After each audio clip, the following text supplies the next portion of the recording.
better than nothing. Hello, everybody, and welcome back to Squat Cobbler. We're going to continue our parade through the Alice Cooper albums with tonight reviewing the 2005 release of Dirty Diamonds. I'm Kelly Toole at KELLYTHUL on Twitter. And I am Mike at Official Pagan on just about everything. And hope you folks enjoyed our previous Eyes of Alice Cooper review. I think Mike and I mentioned at that during that show we were recording these back to back and doing them. We kind of prepped for them back to back, and we had similar thoughts about these songs going into them back to back. Dirty Diamonds, what are your thoughts? Well, like you said, we prepared to do these back to back, and going into them, I had a really kind of specific idea of where this was going to go, and it didn't really go the way I thought it was going to. Eyes of Alice Cooper really didn't hold up as well for me. Dirty Diamonds, though, held up a lot better in comparison. Yeah, it did for me, too. I don't know going into it if I would have kind of known that or remembered it that way exactly, that there'd have been a little bit of separation there. It did hold up better, but what I will, and I mentioned it at the tail end of our Eyes of Alice Cooper review, that this would be a slightly different one. Because while there wasn't a lot of difference, the highs and lows of Eyes of Alice Cooper, there wasn't a huge gap between them, with the exception, I think, Detroit City being really, really strong. This, to me, is a lot more uneven album. The highs on this album are a lot higher than anything on Eyes of Alice Cooper. And then there's some lows for me are just not great songs on here, more than I like to have on an Alice album. I completely agree with that. This is an album, and where this did kind of stick to what I remember is this was definitely an album of sort of peaks and valleys for me, and that held true. But the problem was with Eyes, I remembered Eyes as being like a more consistent album, and I guess in a sense it is, but nothing gets as high as the highs you have here, in my opinion. So that right off the bat makes this a stronger record for me. Even with the lows, I remember a lot more of this record going into it. And of course, we've hinted at it. We've alluded to this. There is one song that I can almost guarantee that I can speak for both of us will be the first song on both of our playlists. We'll be getting to that tail end of this review. It's going to prove to be an interesting conversation when we get to that song. But we'll get through. Before we get through the album, we want to talk a little bit about the artwork like we always do. Your thoughts, Mike, on the cover of Dirty Diamonds? So I like the cover of Dirty Diamonds. However, I didn't realize until we were doing the prep for these and I had to actually kind of do them back to back. And we mentioned it on the last one. It's kind of a similar motif in that, close crop picture of the eyes. In this one, the eyes are diamonds instead of different colors with the black and white picture with the colored irises. I will say, though, I like the framing a lot better in this, and I really like the Alice Cooper logo on the cover of this album. Yeah, I like the font treatment, the text treatment for the logo and the title of the album. The framing itself overall is great. So it is very tight shot of Alice, and he's in this wearing the what I would call the traditional Alice Cooper eye makeup, which is more the dark circles with a line extending on the top and the bottom, versus kind of the spider eye makeup that was reflected on. It was on Love It to Death, and it was also then made a comeback on Eyes of Alice Cooper. Which of Alice's primary eye makeup designs is your preferred, Mike? I guess the more traditional one that's here, although I Love It to Death is the greatest Alice Cooper record. That's undisputed, obviously. I do love, especially in the centerfold of that with the close-up of the eyes, but this, when I think of Alice Cooper, it's the dark circle with the line that I think of. As He Sports in $1 Billion Babies, the best Alice Cooper album of all time. So I would also agree with you that the traditional eye makeup, made popular by $1 Billion Babies, and continued on, is good. But like both, but I prefer this look, and this tends to be the more dominant look that he goes with, outside of that very strange side run of the Special Forces time that I don't really know how to describe what was going on there. I'm sure you saw Alice at the time this was released or after this, and he incorporated this image into his stage show during that time. I'm sure you're familiar with. Mm-hmm. The lights shining onto the eyes of the backdrop, which I thought was a cool, simple but effective effect for the live shows. Yeah, and for a lot of Alice shows, initially there's this very kind of large curtain backdrop with imagery on it like that, or during the Theater of Death tour, kind of the logo from the Theater of Death tour was up there, and then that tends to drop when the band kind of comes out. It's a big intro. But yeah, this one's very cool live because you got that basically the spots shooting out of the eyes right at the very beginning of the show, and it's a very, very cool look. All right, I get Sherpa duties for Dirty Diamonds, and so we're going to get right to it, and it opens up with a bang, Woman of Mass Distraction. Your thoughts of Woman of Mass Distraction? Great title, by the way. It's a great title. I really like this song. It's a fun, driving rock song. I think it's even better live, and I know that this is something we've both said a number of times, but to me, like, this song is one of those prime examples. When you see this played live, it just takes it to such a completely different level. It absolutely does, and unlike, so really, even though Mike and I both liked Detroit City a lot on Eyes of Alice Cooper, there weren't really playlist contenders. I'm not sure anything from this album will make it on my final playlist. This album actually has multiple contenders that at least deserve some consideration. This is the first one of them, but if we're going to kind of stick with the rule that the playlist is the studio recordings, it's probably not going to make it. This is a great song on this album recorded in the studio, but it pales in comparison to Woman of Mass Distraction live. There's just so much more punch live to it. It's a fantastic live song. It's a driving song. It's a great rock song. It's a great way to start the album. Yeah, absolutely. And this is definitely a playlist contender for me, although it probably won't make it just because, again, the live version is so much stronger. That's how I prefer it to be represented. So we start off with a bang, and then we roll into a little ditty called Perfect. Mike, your thoughts on Perfect? I don't love this song. Yeah. This is one that really stood out for me from the time. I actually got this record the day it came out. By complete coincidence, I intended on getting it relatively quickly after its release, but by complete coincidence, I believe I was in a Best Buy on the day of release, which I hadn't planned to be, and of course took the opportunity to pick it up. And as I was carrying it, I noticed the sticker on the front referencing the greatest Alice Cooper song of all time, which we'll be getting to shortly. But I listened to it on the way home from the store initially, and Woman of Mass Distraction I thought was a great start, and this was a speed bump pretty quickly for me. You? Yeah, it expectations are high when you purchase, and I was also same day purchase when this came out, and you get a new Alice Cooper album and you start it up, and the first thing you hear is Woman of Mass Distraction. You read the title and you go, oh my, this is going to be good, and then it lives up to the title. And you're like, oh god, this is going to be a fun time. And then there's this big pivot on Perfect, which is a very kind of pop song to it. It is basically about someone who's a poor karaoke singer to a large degree. It's basically the idea of she's perfect when she's singing in the shower and all those types of things, but anytime she gets in public, she's horrific. There is kind of a cool little, at the tail end of it where Alice is like, oh, that's awful. It's kind of funny. I do chuckle pretty much every time I hear that. But it's a big pivot from the first song. It's not a rocker. It's a coherent story. There's a point to it, and it's poppy, but it's not. It's certainly not Skip. I mean, it's not a bad song, but it drops multiple notches from how this album started out. Yeah, and this is where, and I think we've already touched on this, there is real peaks and valleys in this record for me. I don't hate this song. It's not a skip for me, but coming off, and maybe it's a sequencing issue. I haven't really thought of it this way before. Maybe if this album was sequenced differently, it might be a little bit stronger for me. And I don't dislike this song, but just coming after Woman of Mass Distraction, this song just doesn't really cut it for me. Yeah, it could be sequencing. It comes back again to the unevenness of this album. The unfortunate part is the peaks are outnumbered by the not so great ones.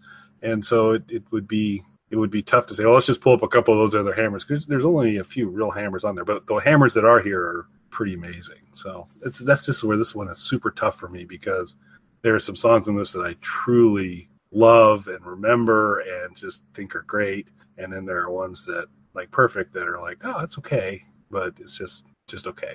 So that takes us to the third track, You Make Me Wanna. So, and this is where we get into a little bit of trouble for me with this record. I listened to this morning, and I've already largely forgotten this song. Now, as much as I don't think Perfect is a perfect song, get it? it stuck with me. It stuck with me from the first time that I listened to it. It's a good song. It just doesn't live up to what came before it. You Make Me Wanna is already fading from memory, and I listened to it hours ago. Yeah, that's kind of the same problem I have, and unlike any album that we've really done, well, with the exception of Raise Your Fist and Yell for Me, because I had never listened to it in its entirety till prepping for the review. Could never make my way through it. I had to take notes on both Eyes Alice Cooper and Dirty Diamonds because I was at risk on a few songs of not being able to kind of pull back what I had just recently listened to and kind of talk about it with any sort of depth. And then, oddly enough, as I look at my notes, You Make Me Wanna doesn't even show up in my notes. And so this is disturbing. Go. I feel like that sums it up perfectly, people. I listened to it hours ago. I already barely remember this song, and Kelly was taking notes as he listened to it and didn't write anything. So there you go. I do believe it's got some nice guitar in it. so we'll give it that. So we probably best move on to the title track, Dirty Diamonds. We're back on track for me here. I really like this song. It's a good driving rock song. It's great live. Again, probably better live than it is on the studio version, but for me, we're back on track after a lull that came way too quickly. Yeah, I would agree. This is the peaks and valleys. This is definitely another peak. This is a really strong song. When the album was released, Alice talked a little bit about this being kind of the next generation Halo of Flies. And while it doesn't have the kind of huge tempo structure changes that Halo of Flies does, which is, an absolute playlist song for me. One of my favorite Alice Cooper songs, period. You can at least, with a straight face, put it, you can talk about these songs being akin to each other a little bit. It's a broad story. It's powerful all the way through. It is fantastic live. Studio version, this is pretty strong too. This is a great selection for the title track for this album because it is one of the clearest, strongest songs on this album. And I've always been a huge Dirty Diamonds fan, so we are back on track, but that track may not be that long because we're going to go into the Saga of Jesse Jane. It sounds like we're going to diverge here because I love this song. Well, go ahead. So I'd like to hear what you guys say. You know what? It's not classic Alice by any stretch of the imagination, but it's a fun, weird kind of story, and it's back to. Even though this isn't a concept record, there's a clear story. Just like with Perfect, you have a clear story, a clear concept for the song, very definitive beginning, middle, and end. But I just find it significantly more intriguing than Perfect. This is another song that from the first time I listened to it stuck out to me. This is a song that I've come back to over and over again and is honestly a playlist contender for me because I have been in weird situations in dresses before. What about you, Kelly? I have not been in weird situations in dresses, but there's time. No, so I didn't mean to mislead you because in terms of peaks and valleys, this doesn't rocket us back down. This is a shift. It is. I think you captured it really well. It's weird. It's funny. It does hang together really well. It's a very unique vocal delivery from Alice that you don't really. I don't think we've ever heard him sing a song like he's. It's not quite Johnny Cash, but it's maybe Alice's version of Johnny Cash. It is about That's a great point. I hadn't even thought of that before. This is a really different vocal delivery for Alice. Yeah, but which kind of makes it interesting. And again, you remember this song. It's catchy in a couple parts. When the first set of lyrics is, "I'm in a jail in a Texas town in my sister's wedding gown," that's good stuff. That's right. Really good stuff. You're going to have fun with this song as soon as you hear that. It is funny. And it's a mild criticism. Although, Alice adds his own unique take to the universe to do it. I don't know how much different this is than like a Lola or some things like that to a degree. But I guess in a way it is because Alice adds the Johnny Cash element and the trucker and some things there. This is a well-crafted song, and it is fun. I think that's probably the most important thing about it. This is a fun song. This is a really fun song. And so I had mentioned I picked this up. This was a first-day purchase for me, this album. And I was listening to it in the car coming back from Best Buy with somebody who was not very familiar with Alice Cooper. And this is the song that first, listening to it straight through, first caught their attention and got them into this album. Interesting. It's definitely unlike anything you've heard from Alice Cooper before. And it's fun. I don't know about you guys, but I feel like we should get a petition going to get Kelly into a wedding gown. Yeah, I'll do all future shows in a wedding gown. As far as you all know, this is audio. No, I'll keep them honest for you, everyone. We need an Instagram pic. There you go. So we didn't diverge as much as you thought on this song, but I have I thought this was going to be like a hard skip for you. Oh no, from your lead in, and I was like, oh man, I really love this song. No, there's just the tail end of this album continues to lurk out there. That is just okay, causing me sadness from there. But we'll be getting to those songs in a little bit. But no, this is we go bang, Woman of Mass Distraction, maybe a little bit of a Slip on Perfect, kind of get a little forgettable, and You Make Me Wanna. Then two more strong offerings, very different. Dirty Diamonds, amazing song. Saga of Jesse Jane, unique, awesome, and fun. And we roll now into Sunset Babies, All Got Rabies. I love the name. I'm not a huge fan of this song. I don't dislike it. It's just not one of the peaks for me. Because, I mean, we all know the zenith is coming. Yeah. Later on this album. Yeah, this is all, you're just waiting through everything to get to the pinnacle, so it gets tough. Yeah, we're 6 tracks into this thing now, so we're at the halfway point of the actual core album, and we got to get to that bonus track, which there may be even further diversion on. We shall see, because I'm a big Sunset Babies fan. My top 3 songs, outside of course the Magic song we're going to talk about in a little bit, but A Woman of Mass Distraction, Dirty Diamonds, and Sunset Babies are, like I said, all playlist contenders, but there's just so much good Alice stuff. I don't know if they'll break through, but they get for my conversation, they're in it because I kind of like them. This is a very Rolling Stones sound, which is know what, I think that's what it is that keeps it from being a little higher for me. It's not a playlist contender for me. It's not in one of the top positions for me. This song, I love the title, is sort of like middle of the road on this record, because I think that for me, there are some amazing peaks on this album, and then there's some forgettable lows on this album. So this is kind of middle of the road for me, and I think the Rolling Stones comparison that you just made is probably why. Yeah, and so there's a certain particular, whether it's kind of like this, particularly the Some Girl era Stones, and I've always been a sucker for Undercover of the Night by them. This is kind of in that range, and it's got the structuring. I mean, this could totally be a Rolling Stones song. And to kind of hear an Alice version of Rolling Stones song is interesting. Strong chorus, a lot of punch to it. If you kind of like the Stones mojo, you're going to like this song quite a bit. If you're not as big a fan of it, then it doesn't quite climb as high. But it's a good, it's one of the stronger songs on the album for me. Yeah, I think you hit on something really great for our listeners. If you're an Alice and Stones fan, this is going to be in the upper tracks of this album for you. For me, it's middle of the road, because that's kind of how I feel about the Stones. I think that they have some really great songs. I think they have a lot more really forgettable songs. So, in fact, we posted a clip on Loud and Loaded today, I believe, of Vex's take on the Rolling Stones, which I completely agree with. Vex always said that the Rolling Stones wrote, like, say 10 or 12 of the greatest songs ever written that were so good they make him want to cry listening to them. The problem is the Rolling Stones have written like 600 songs. So average-wise, that's really bad. They hit for power, but not very often. So yeah. There you go.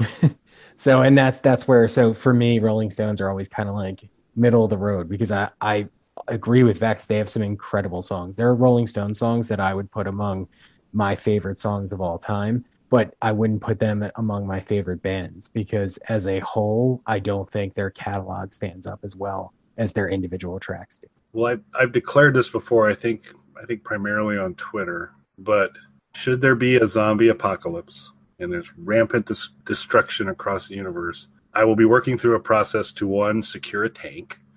And when I secure a tank, I will paint it gloss black and put flames on the side of it. And as it rolls over the hills, it will be playing the Stones' Undercover of the Night.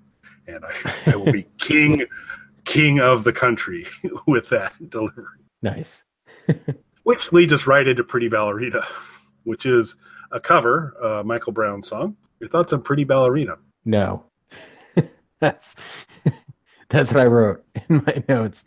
No, I'm not a huge. I am familiar with the original, and this has been covered by a lot of artists. Without looking it up, like off the top of my head, I can think of 3 or 4 times that I've heard covers of this by like established artists. So this is a frequently covered song on top of that, and I think that I'm not gonna say it's a bad song, but like I feel like if Alice was going to do a cover, he should have maybe pulled something that wasn't done 100 times before. You? So my one word notes would be why. Yeah. Well, because it's got Alice's version of this. It's got almost a little bit of a British invasion kind of feel to it. It's a kind of very soft song, not a ballad, but kind of a soft poppy kind of thing again. It's almost, if I remember correctly from the original is almost like a Baroque pop type sound to it. And that carries forward into this.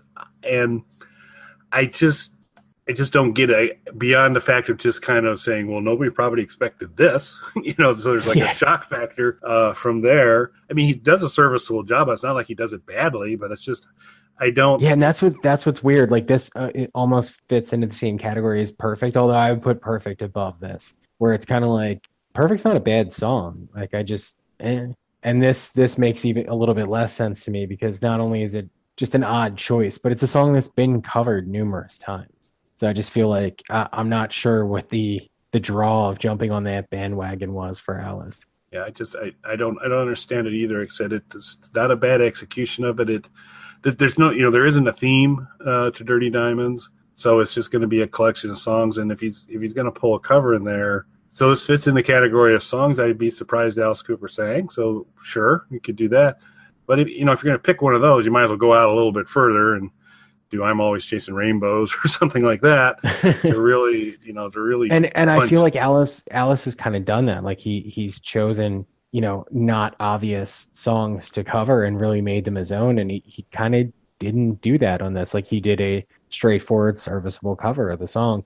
Not that that's a bad thing. Maybe it would have played better had this been a cover song record and he was intentionally choosing songs that were like outside of his comfort zone and staying true to them. Because I've heard bands do that before to really great effect. Are you familiar with the band Ulver? A little bit.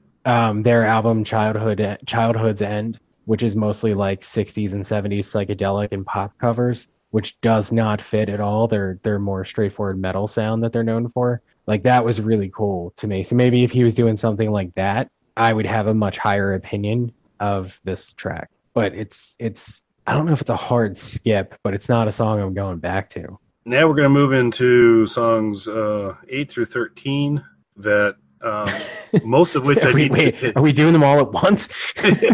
No. And now 8 through 13. With the exception of kind of Your Own Worst Enemy is coming up in a little bit and the magic song at the end, it was really important for me to take notes because, I mean, this is a string of songs that just don't stick with me from here on out. So spoiler as we go into this. But Mike, your thoughts on Run Down the Devil? I see. This is one of the songs that stuck with me. I really like Run Down the Devil. It's just it's not a great song, but it's a good, solid driving song. And I would almost put it up with Dirty Diamonds and Woman in Mass Distraction. Huh. This, to me, is the 4th potential playlist candidate on the album. So I'm not quite there, in terms of that. But I'm not, I don't dislike this song. Or maybe it's just because coming off a Pretty Ballerina, it's like, oh, thank God. It's like, yeah, it could be, because it is a bit of a return to form. Yeah, and there is actually some uniqueness to the song that's pretty cool to listen to it. And there is a sinister a different kind of sinister kind of rolling through it that I'll give it its due there. I'm not going to quite nudge it up there with a couple of the other ones that we had there, but I will give that while I had to, maybe notes weren't completely crucial on this one because there are parts of the song that stick with me. It's, as the lyrics start off, it's a very kind of cool way as he delivers that. And it is about Alice running down the devil, and he plans to kick his future up his past, which I thought is another kind of nice little Alice line from there. Kind of across the board, it's pretty strong. It's a pretty strong song. I don't kind of put it up there with some of the other ones we've talked about as the big guys, but it's a good song. So Alice ran down the devil. Gets a little confusing because now he's got to steal a car. So next we're going to steal that car. Yeah, I kind of feel like this is meant to be like a continuation of the theme of literal driving songs somehow working into it with significantly diminished returns, in my opinion. I don't dislike it, but to me, this isn't. You could drop this song, especially putting it right after Run Down the Devil. And again, maybe this is a sequencing problem for me. I hadn't really thought of it before. A big part of this album, though, could be sequencing issues for me. Yeah, and this was just like as Alice Cooper was, 13 songs long. This is also 13 songs long with counting the bonus track. And if you were going to edit the track, yes, you could possibly consider pulling Pretty Ballerina. This would be another good candidate if you're looking to prune down. It probably increases the album's, could increase the album's strength a little bit from there. Yeah, this would be a great like 9 or 10 song album. Yeah, I think it'd be better. I think it could be better just trimmed a little bit. What I forgot to mention with Run Down the Devil is that it was the other thing that kind of struck me as I went through and listened to this album. By the way, this album charted 169 on the Billboard's Top 200. It was the highest ranking, highest selling Alice Cooper album since Last Temptation, and which, by the way, there's 11 years between Last Temptation and Dirty Diamonds, to kind of give you a frame of reference there. So this, this sold, better than because the industrial stuff just some people struggled with, which is a shame because those are pretty great albums. And it was the thing that kind of has thrown me on this album is that they're even some of the strongest songs, or maybe even some of the not so strongest songs, to me almost felt like they would have had a better home on a different album. Going all the way back to Perfect, that almost feels like I could be sitting on Flush the Fashion. Run Down the Devil, we just talked about, I think kind of would have been real interesting to hear on Last Temptation. I kind of think that there's a kind of an interesting fit there that could go on through. This one, to me, Steal That Car, I'm not a big fan of it, but I think it could have nestled into Constrictor just fine.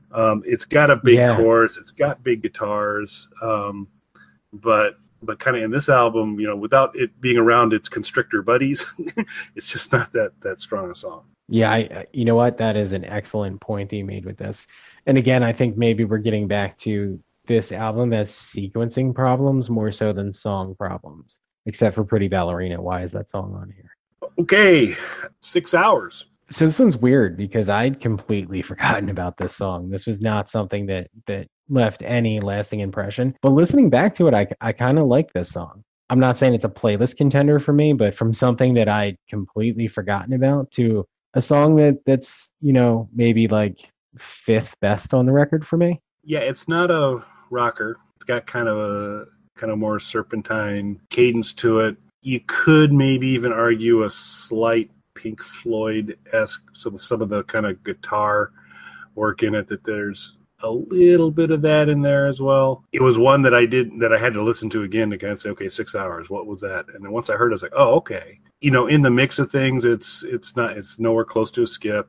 It's a solid song. It's stronger than Steal That Car, and so it probably fits closer. It's in terms of the songs that kind of elevate this album. It falls into that camp. It's a different sound, not quite as driving, but not everything has to be driving, and so it's kind of unique that way. I'm pretty okay with this one. I do enjoy it. It's just it took me a moment to reacquaint myself with it, which is just back to that memorability stuff. But once I have had a chance to do it, this isn't like You Make Me Wanna, where I'm like, so what was that again?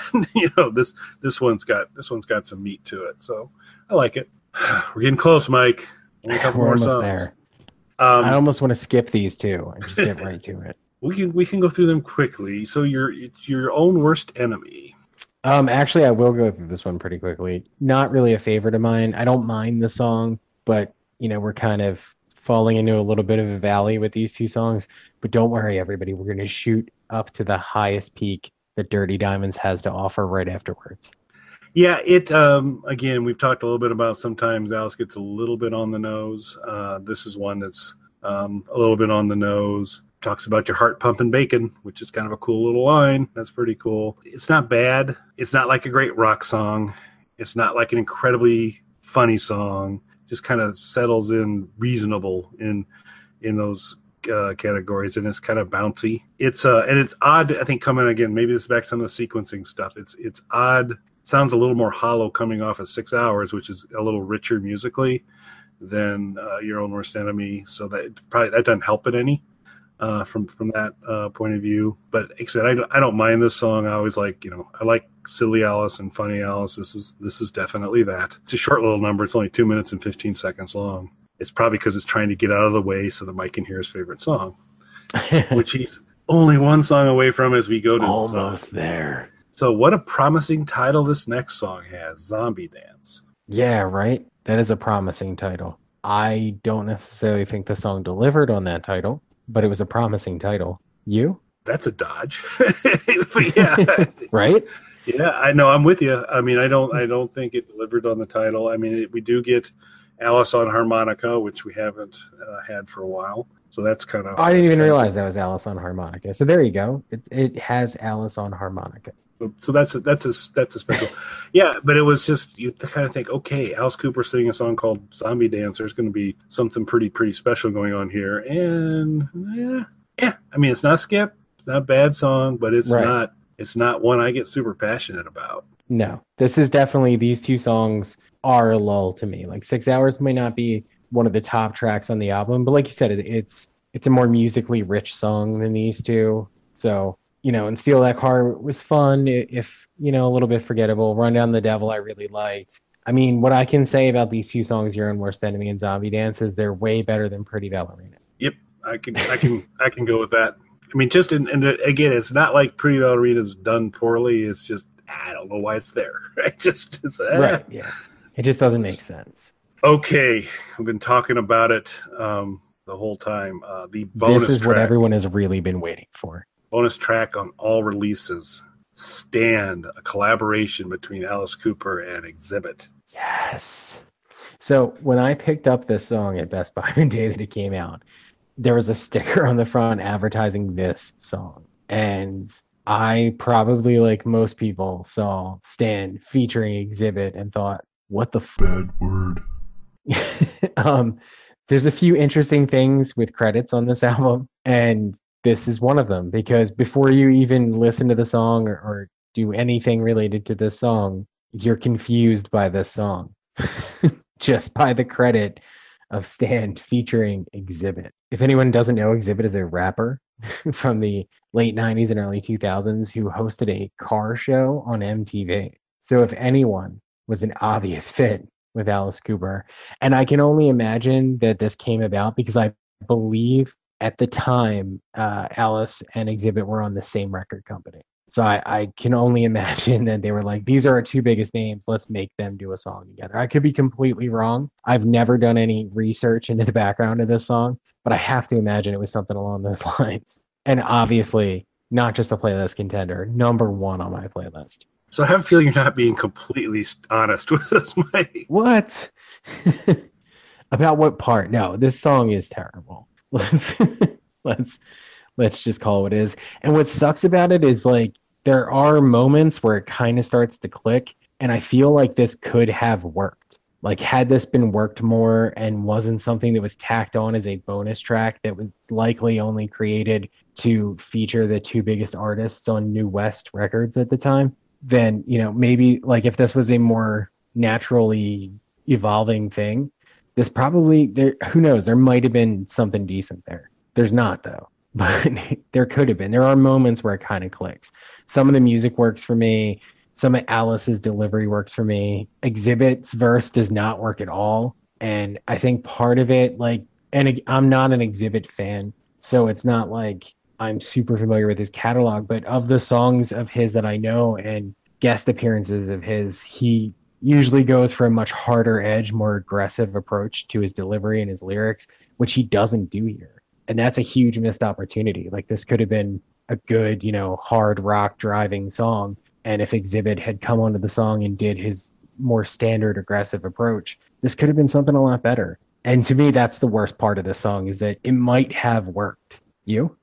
So it kind of worked for me. I mean, this is not a playlist contender. I'm not going to put it ahead of a couple of the songs I've talked about as being my absolute favorites, but I don't have as strong a negative reaction to it because of a lot of the work that Alice does on this song. This was included, and I don't know how they go through the process of making these selections, but somehow, for marketing purposes, they create an album related to the Olympic Games and songs that go. And so for I think it was the Athens Olympics. This was one of the tracks that was on the anthem, the Olympic soundtrack, or whatever you want to call it, these collections of songs, which might explain a little bit why Exhibit doesn't go as hard edged. Because I don't know. See, that actually makes perfect sense. I had no idea that this had any relation to the Olympics. So, by hating on this song, you're hating on the Olympics and you're hating on history. So you just think about that for a little bit, mister. See if you could be at peace with yourself at this point. You're all about the world coming together, but now you're hating on Olympic songs. I don't know. Yeah, it is. So it's strange. I mean, it's just not what you'd think would. It's not a combination you'd anticipate. I also do think the weakest parts of this are the Exhibit parts of the song. I think Alice puts in some pretty good work here and there on this song, really good work here and there on this song. That's kind of fun. It does bring in a little bit more of a funk rap cadence to it, which is not a regular occurrence on an Alice Cooper album. So I found those things kind of intriguing. So this isn't one where I'm like, hey, everybody come listen to Stand. But I don't have quite as strong a negative reaction as you do. I do hear you, though, that to say, hey, this song could have been more with some adjustments, and I think that's true. I just think there are parts of this where Alice really kicks some butt, which is part of what I like. I think, and then kind of put it in light of, hey, this is so. It's an Olympic song, and the chorus, if you don't stand for something, you'll fall for anything. Kind of, it's the whole kind of fit with that mojo from a little bit there. So I knew for a while coming out to this didn't hold a special place in your heart. And I was like, yeah, I don't quite feel as passionately negative about it. Like I said, it wouldn't. See, I did not know the Olympic thing, so that actually does make a lot more sense now. That being said, though, I agree with there is parts of the song that work really well, and that's why I don't like it, because I feel like this could have been way more. All right, so we have made it through the 13 songs of Dirty Diamonds. Oh, there is one more thing I'd like to add to Dirty Diamonds. Okay. And that is, for anyone who going back to the packaging and stuff like that, Eric Singer is pictured in the band photo in there, but does not play drums on this album. Tommy Clufetos does. And I'm mentioning this mainly because he, in my opinion, is one of the greatest drummers of all time. Tommy, not Eric Singer. Nothing against Eric Singer. Yep, and he has ample opportunity on things like Woman of Mass Distraction and Dirty Diamonds, Sunset Babies, amongst other things, to really demonstrate what he can do, and he does. Yeah, so that was kind of a strange thing that Eric, who appeared in the group photo on Eyes of Alice Cooper, is listed and featured in the interior album art. But yeah, you're right, it's Tommy on the drums here. He does a great job. Yeah, I'm not being sarcastic at all after all of my sarcasm would stand. Tommy Clufetos, in my opinion, is one of the greatest drummers of all time. So it's cool to hear him on an Alice Cooper record. And if you're not familiar with his stuff, he was the last, and I guess current, most recent drummer of Black Sabbath. That's probably what he's best known for. Yeah, and I enjoyed his work, on this album, particularly on some of those favorite songs.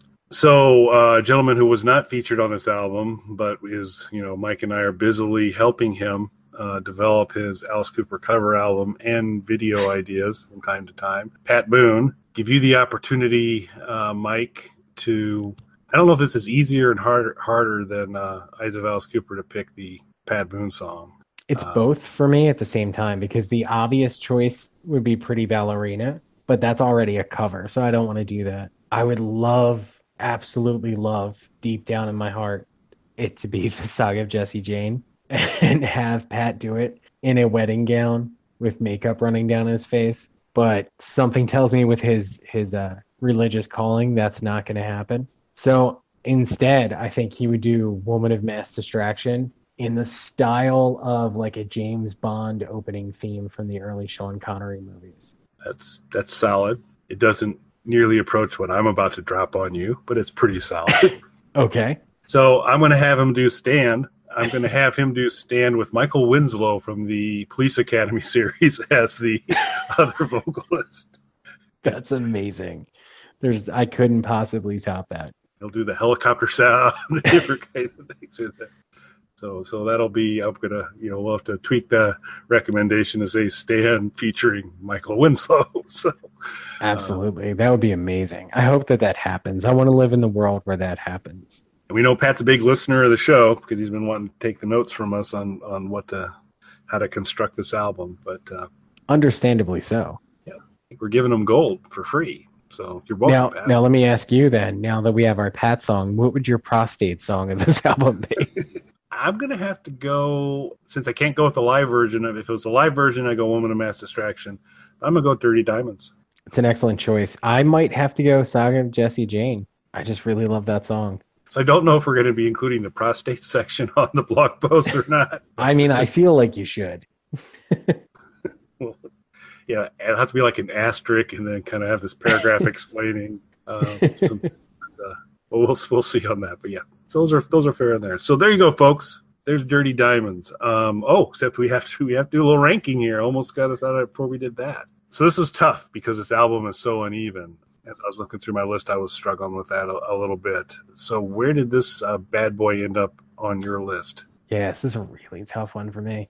But it's going to go really close to Eyes, but it's going to go for me right above Eyes, right below Dada. So it'd be my new 13 pushing Eyes to 14. Yeah, we're running right in the same track here because there's slight differences on Mike and my list, but there's also a lot of similarities. So Dada, for example, is number 12 on Mike's list, number 13 on mine, and right below Dada currently is Eyes of Alice Cooper for both of us. Mike just put it between Dada and Eyes of Alice Cooper. I'm going to do the same thing, and I've gone back and forth between whether it's Eyes and Dirty Diamonds or Dirty Diamonds and Eyes in terms of it, but I just come back to, while uneven, in a pretty significant way, there are just, when you have, if there was only one peak on this album, then I'd probably put it behind Eyes of Alice Cooper, but there's not just one peak on this album. So I've got to put it by a whisker ahead of Eyes of Alice Cooper, which will, on my list, put it at number 14. All right, interesting times ahead. We are now going to be going into, actually, Mike, we only have two more. Well, we need to talk about this. We have at least two more albums to review, which is Along Came a Spider and Welcome to My Nightmare. And then I'm assuming as we do this, we don't take into account Hollywood vampire albums. Is that correct? I would assume so, yeah. Yeah, it seems reasonable. So we'll keep that off. So all we've got left to get through, folks, is Along Came a Spider, Welcome to My Nightmare, and then we have already reviewed Paranormal, two-part review, as a matter of fact. But we will come back and do a little short show for Paranormal where we'll pick the Pat Boone song and we'll actually rank Paranormal as well. So some very interesting albums ahead for us, including one that Mike and I have both been talking for a while that we feel doesn't get the love it deserves, which is the next one up, Along Came a Spider. So that's what's coming up ahead. I'd like to thank everybody for listening, commenting on YouTube, and sharing your thoughts. We'll be wrapping up the main album reviews, and then we'll sort through other business we need to take care of, which is the playlist show, talking about the live albums, and kind of cover a lot of that. We might actually work in a conversation about our top favorite covers, so we'll figure out how we bundle those up into reasonable size shows, but they'll be, once we wrap up the albums, a couple other Alice related things before we decide where we go next. So on that note, I'd like to thank everybody for listening. Yeah, thank you everyone for listening and commenting, and make sure you leave comments, especially if you disagree with us. We would love to tell you how completely wrong you are. Absolutely. Thanks for listening, everybody. Thanks. Okay. Ooh.